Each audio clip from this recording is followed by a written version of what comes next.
And welcome to That Magnet Man's YouTube channel. And today we're going to be discussing the ending of What If, or at least I'm pretty sure it's the ending. If it's not the ending, I'd be very surprised, as it really felt like a finale in a lot of different ways. And I want to talk about the series overall while I'm, chilling walking, because I don't get enough exercise, and what better way to exercise than talking about the latest Marvel content, my overall thoughts on it.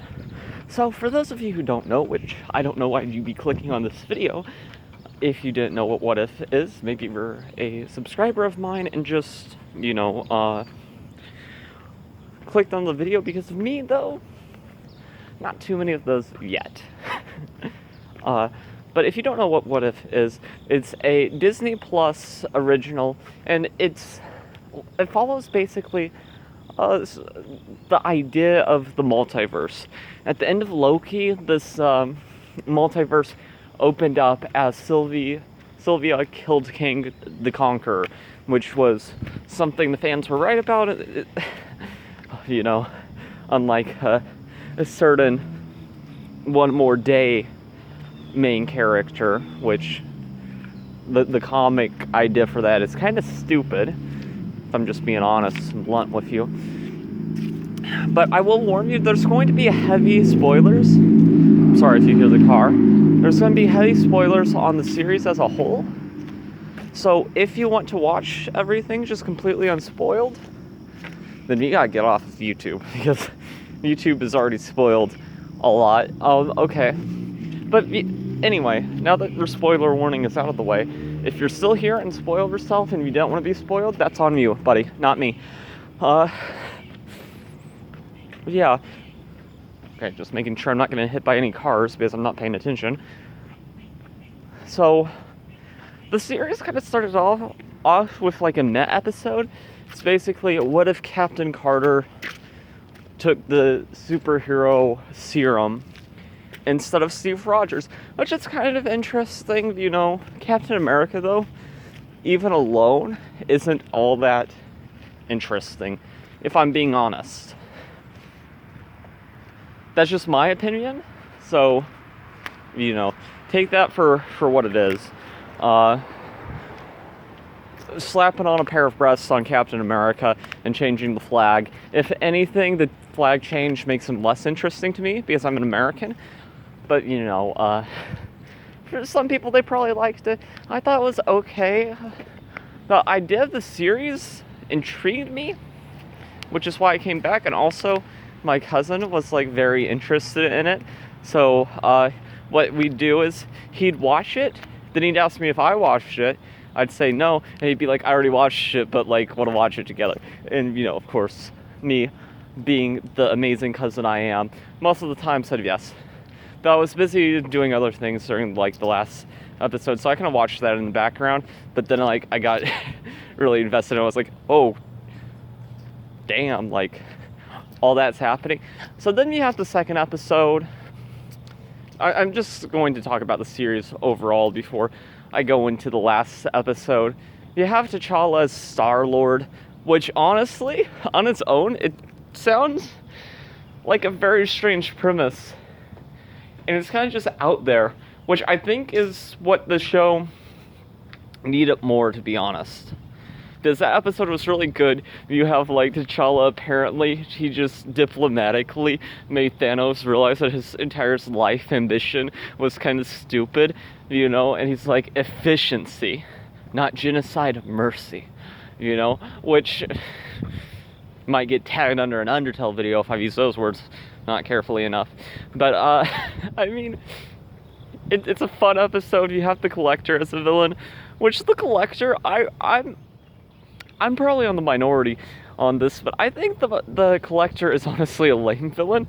But I did like seeing him all bulky, and I'm like, Jesus, what happened?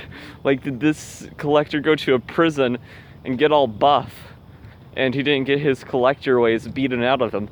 Wow, what a legend. Then the third episode, I'm trying to remember what the third episode was. Oh, no, I know exactly what the third episode was.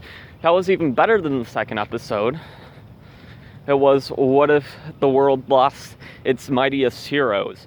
Which was pretty cool just to see all the things get destroyed. Because, spoiler warning, Hank Pym lost it because his daughter died working for S.H.I.E.L.D. Which, I will say, the Hulk being just absolutely bodied the way that he was, I don't know how I feel about that.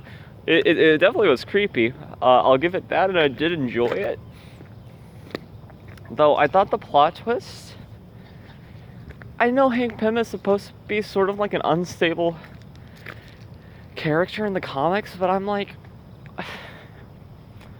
Could this one man seriously take down a lot of the Avengers? And is this like Disney trying to allude to the Ant-Man Thanos' ass theory, being like, no, Pym particles could totally do it. They could take down the Avengers, which could take down him, so...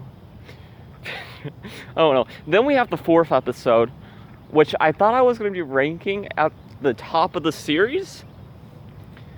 And I might still rank it at the top of the series. It's kind of hard to say because that episode was very good. And it showed me a side of What If, and showed me a lot of potential that you didn't see in the other episodes. And that is what happens when a character you know and love has their origin story completely fucked. That is such a compelling question. And there could have been more episodes where there was this more intimate look at characters, you know? And I think that would be very interesting. Because, like, it's like, what if Doctor Strange lost his heart instead of his hands? Which, it shows how a simple change in origin, where if you lose something slightly different, can really change you. Now, people call him Evil Doctor Strange. In the episode, they literally say he's misguided. And I'm pretty sure the final episode would make me think, I could be completely off on this, but the Doctor Strange No Way Home theories seem to be a little far-fetched if you think it's that evil Doctor Strange, in light of the final episode. Before, I'm like, it's possible. But I think he's just going to stay in the pocket dimension, and maybe he'll be cameoed in Doctor Strange Multiverse of Madness. I could be wrong. I think that Sony maybe was just trying to mislead us, or we were looking into the words of Marvel a bit too much, because they said this episode would have like the biggest impact on the MCU. And while I'm sure that's true in some ways, it's I don't know. I think that's something us fans would love, but I don't think it's going to happen. I think it's like Mephisto, which probably will happen at some point or another, just because of the fans going crazy making theories, even if that wasn't the intention of Disney. So that episode was really good. We get an intimate look. Also, it's a very relatable premise, right? It's like if Groundhog's Day was like a horror, sort of, instead of like this whimsical romantic comedy.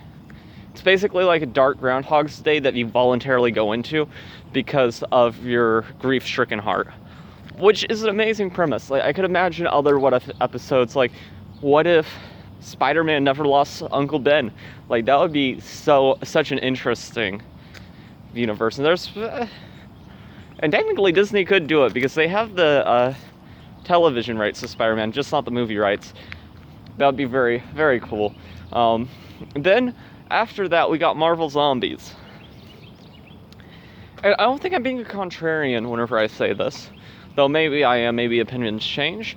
But everybody was hyped for Marvel Zombies, and then, like, it came. And I was like, well, there we go, Hank Pym fucking up the universe again. And it's like, meh. Okay. They're zombies.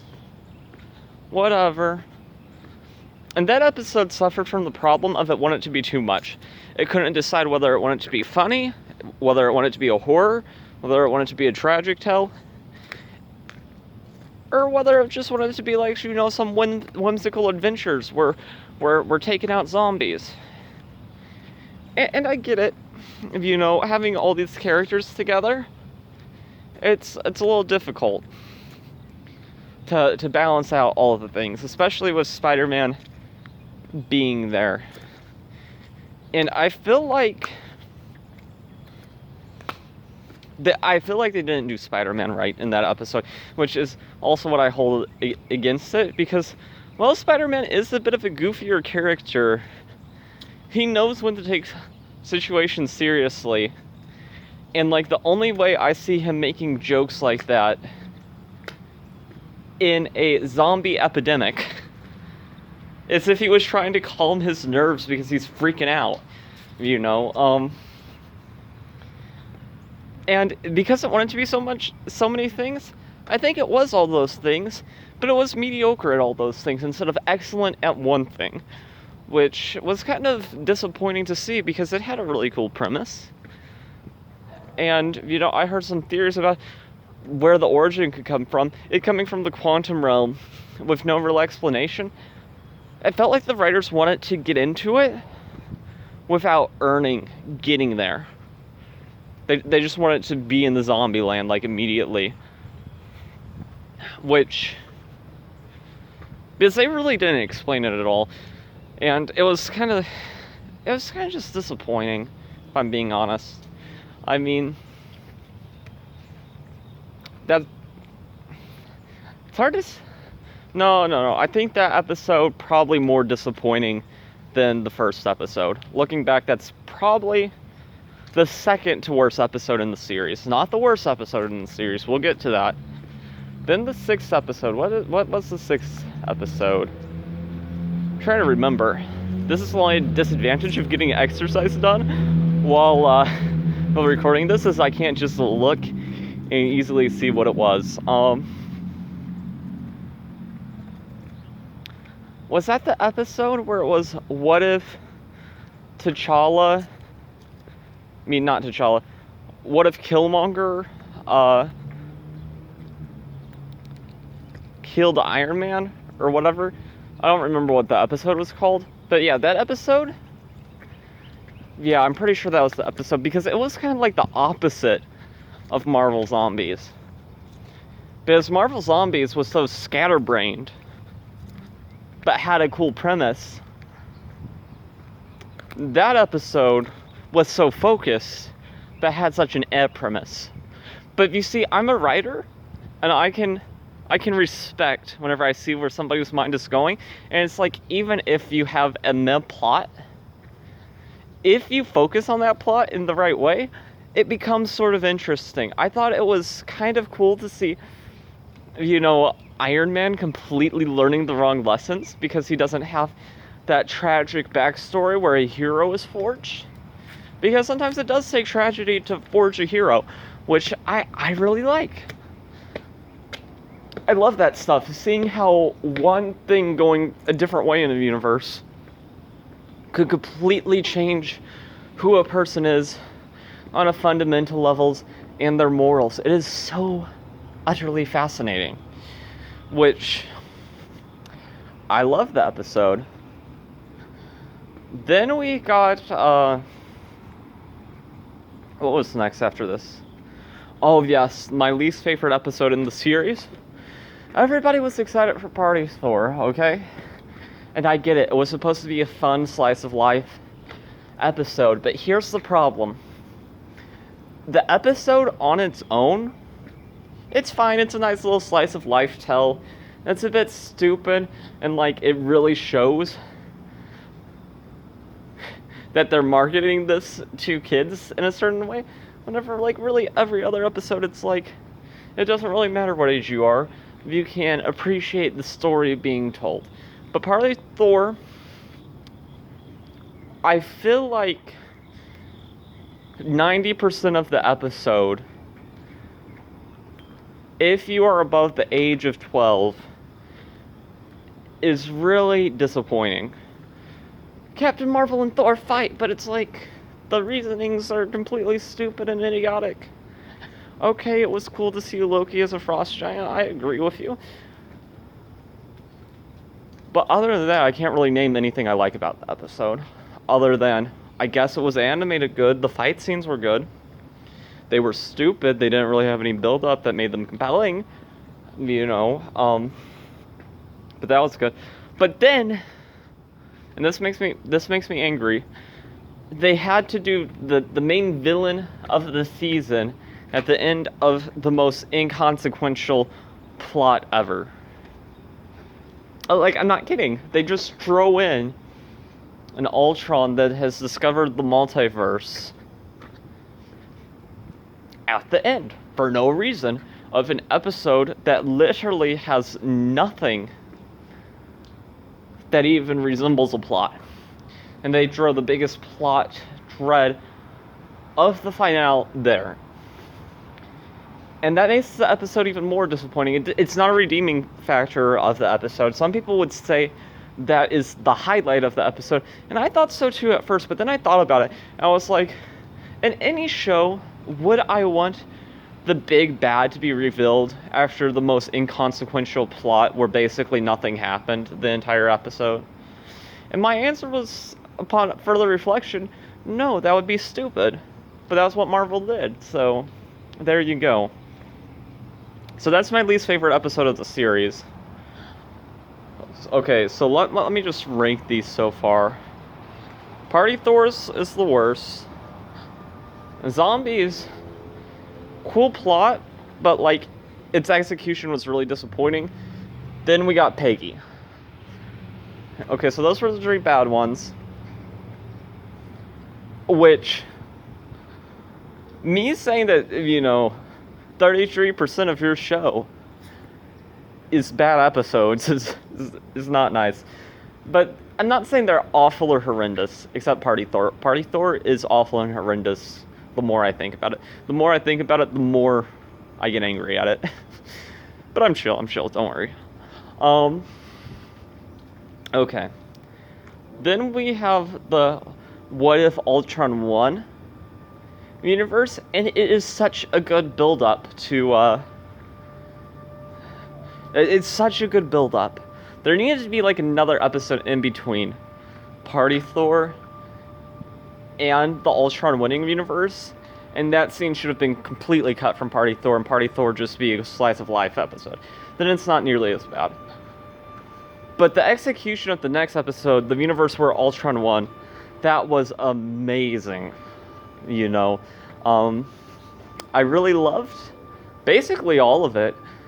Seeing the Watcher so close to intervening, but like trying to stop himself, like almost like nail biting, like an audience member, seeing them so close to the answer that they needed, it was really fun.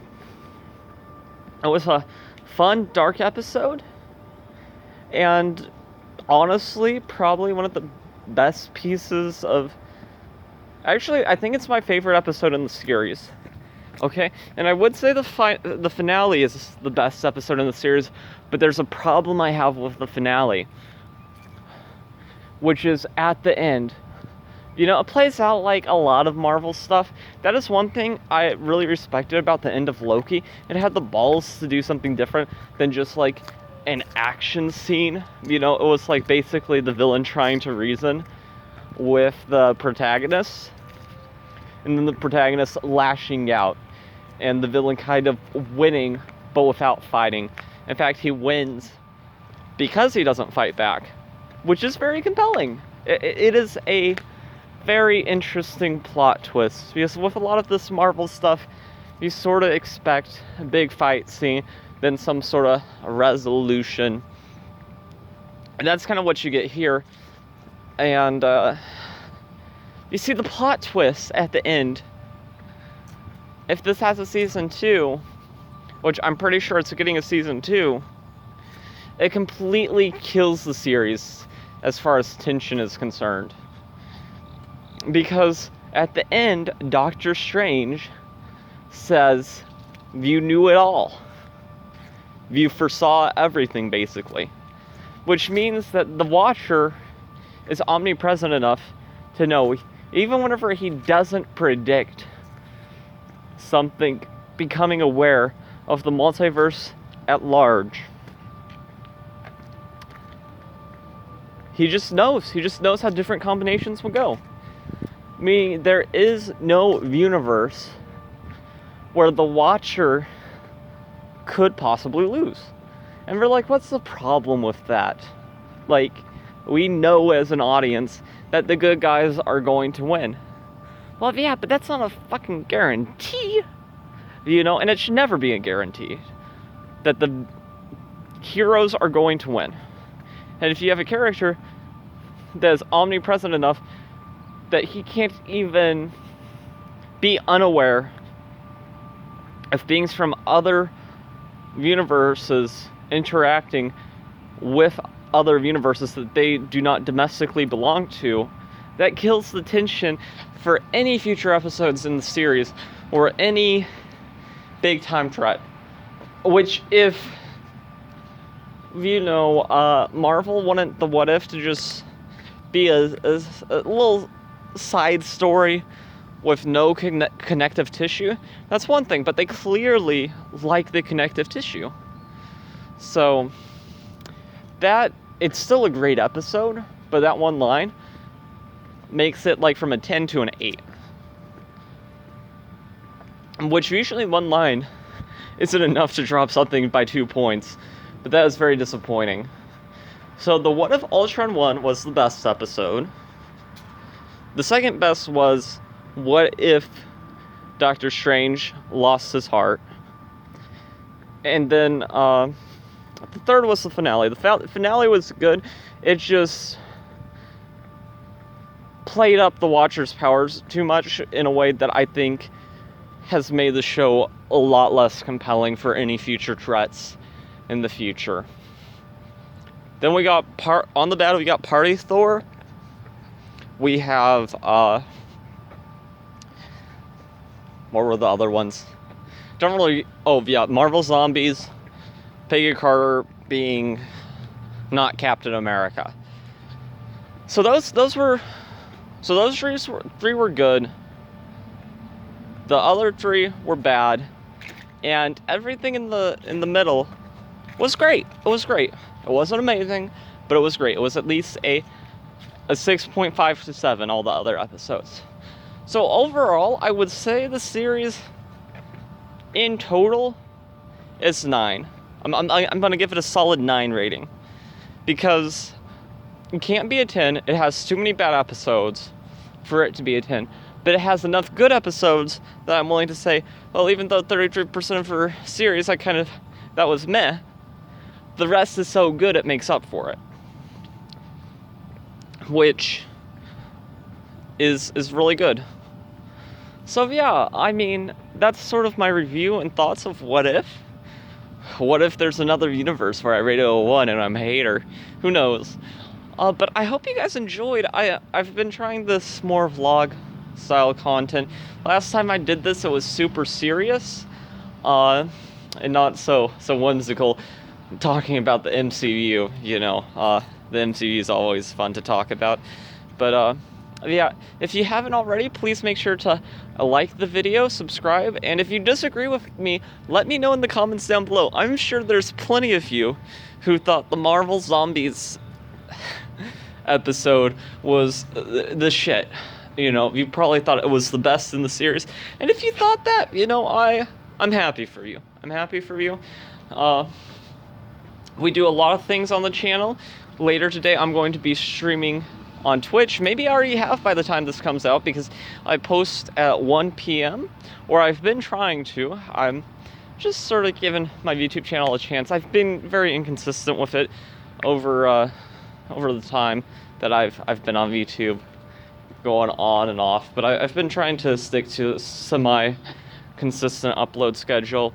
But yeah, let me know your thoughts in the comments down below. If there's anything that you thought was noteworthy, and noteworthy about this video, or things you disagree with, I'm always happy to have a conversation in the comments down below, provided they're civil. I don't want like an F view, what are you, some anti-Britain war propagator. You can't appreciate a hero just because they have a different flag than their native country. What is wrong with you, you bigot? Like, I'm not gonna respond to that. But, yeah. Until next time, this has been That Magnet Man, and I'm out. Peace.